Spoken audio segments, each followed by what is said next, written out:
Bonjour et bienvenue dans les rendez-vous coaching. Dormir comme un loir ou dormir sur ses deux oreilles reste pour certains au stade des expressions qui font rêver, disons-le carrément, une utopie. Et pour cause, selon l'Institut national du sommeil et de la vigilance, un Français sur cinq souffre de troubles du sommeil. Nous dormons par ailleurs 1 heure de moins qu'il y a 30 ans. Le sujet est d'ailleurs devenu un problème de santé publique. La question du jour, vous l'aurez presque deviné, comment et pourquoi prendre soin de son sommeil? Avec nous pour y répondre, le coach Stéphane Masson. Bonjour Stéphane, comment allez-vous? Bonjour Émilie, très bien. Bonjour à tous. Merci de nous faire le plaisir d'être avec nous pour parler de ce sujet et non des moindres. La première question, pourquoi faut-il prendre soin de son sommeil? D'abord, le sommeil a de nombreuses fonctions vitales pour notre santé physique et psychique et notre système cognitif. Alors pour en citer quelques-unes, il y a la régénération du corps et du cerveau, la reconstruction des cellules, le renforcement du système immunitaire, surtout en ce moment en période de crise, la mémorisation, l'organisation de l'apprentissage, la régulation des émotions, le nettoyage du cerveau, vous savez, le liquide céphalorachidien qui a besoin d'être nettoyé, ça se fait la nuit.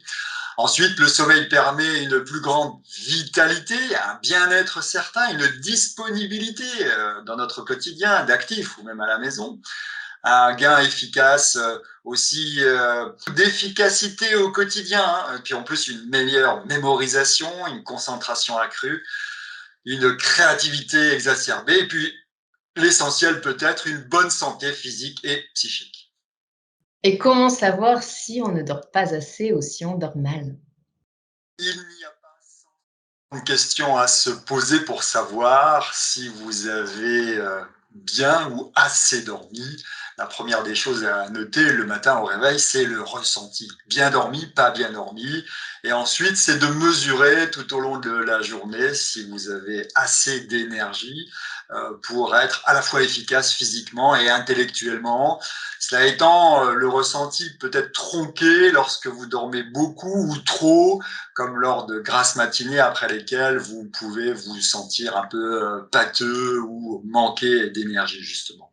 Une autre question, qu'en est-il des personnes qui dorment beaucoup et pourtant se réveillent fatiguées? Là se pose la question de la qualité du sommeil. Le sommeil est-il réparateur? Le sommeil est-il continu tout au long de la nuit? Est-il interrompu pour de multiples raisons, comme par exemple le ronflement, l'apnée du sommeil, qui sont de vrais problèmes, le syndrome des jambes sans repos, vous savez ce qu'on appelle aussi les impatiences dans les jambes ou l'impatience nocturne, les troubles psychiques bien sûr, le stress, l'anxiété, les douleurs, hein, lorsqu'on a mal quelque part ou quand on est malade, ça peut perturber le sommeil, ou l'orthosomnie, c'est le gros mot pour qualifier l'obsession de ne pas dormir. Alors, ouais, c'est Ah, paradoxal. Après, il faut évaluer si votre environnement et votre hygiène de vie sont propices au sommeil quant à la qualité et la récupération du sommeil. vous venez d'évoquer justement la qualité du sommeil, mais alors comment prendre soin de son sommeil pour bien dormir? Déjà, il serait bien de respecter son chronotype. Le chronotype, c'est l'heure idéale à laquelle il est souhaitable que vous vous couchiez et l'heure à laquelle idéalement vous vous levez, et la quantité idéale dont vous avez besoin pour être efficace le lendemain. Ça se situe pour un adulte entre 7 heures et 9 heures de sommeil. Certains ont besoin d'un peu plus, mais c'est une moyenne. Certains sont complètement efficaces en ne dormant que 5 heures. Ensuite, veillez à l'environnement du couchage soit idéal. Donc, c'est quoi? C'est une ambiance lumineuse correcte, obscurité totale pour bien faire, une ambiance sonore correcte, calme total pour bien faire, une température pas trop élevée, moins de 18 degrés pour bien faire, pas d'animaux qui pourraient vous perturber par le bruit, leur ronflement ou leur mouvement, même si on sait que certains arrivent à bien dormir, notamment avec leur chat. Pour l'endormissement, ce qu'on appelle la ronron thérapie, et serait le bienvenu pour certains d'entre nous. Bien sûr, également, il faut que l'endroit soit dédié au repos. J'entends par là qu'on évite de travailler au lit avant de se coucher, on évite le repas au lit, la télévision, Les l'écran. séries, Ouais, c'est ça. Et si possible, couper tout écran 1 ou 2 heures avant de se coucher. Alors aussi, on s'applique sur le couchage, couchage de qualité, donc literie, sommier, matelas, oreiller, si possible ergonomique, c'est-à-dire qui correspond à votre morphologie, à votre taille, votre poids et vos différentes formes. On pourra aussi s'appliquer sur la position, une position de sommeil confortable, sachant qu'il n'y a pas vraiment de position idéale. Après, ça serait sur le dos, mais c'est pareil, ça va aussi dépendre de votre morphologie. Et enfin, adopter une hygiène de vie équilibrée avec une alimentation saine et raisonnée, pas trop volumineuse, surtout le soir, pas trop chargée en sucre rapide, en sel et en gras saturés. Et je rajouterais limiter la consommation de substances excitantes à partir d'une certaine heure de la journée, en fin d'après-midi, début de soirée, comme le café, le thé, l'alcool, le tabac, les boissons énergisantes et autres drogues. Parfois, on entend dire certaines personnes, moi je n'ai besoin que de 4 heures de sommeil et tout va bien, je suis très efficace. Stéphane, existe-t-il des techniques pour avoir un sommeil réparateur en un minimum de temps? Il n'y a pas de baguette magique, il n'y a pas de truc absolu, mais en tout cas, il y a des choses à mettre en place, sachant qu'on dit la nuit se construit le jour, avec de bonnes pratiques et, comme on l'a vu juste avant, un mode de vie, on va dire, équilibré.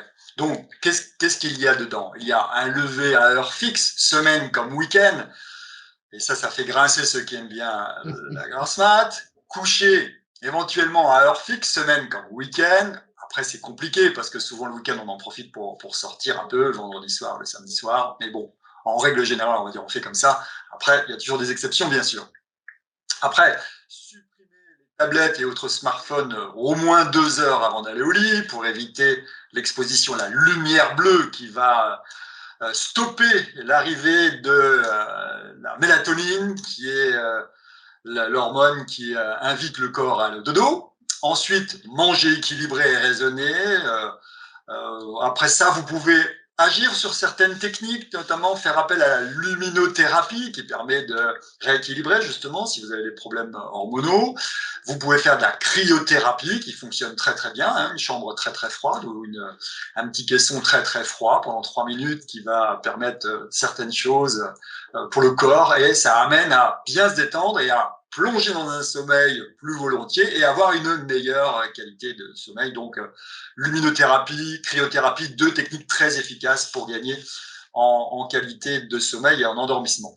Ayez également une activité physique, voire sportive, et à défaut ou en complément, pratiquer des activités douces et apaisantes en journée comme la promenade en nature, la musique, la lecture, la cuisine, le jardinage, ou le soir, avant d'aller vous coucher, comme la relaxation, des exercices respiratoires, le massage ou l'automassage, le stretching, le yoga, ou encore la méditation, méditation de pleine conscience, et surtout, éloignez-vous du stress et de la rumination mentale avant d'aller au dodo. Donc faites un travail un peu sur vous et mettez-vous dans de bonnes conditions.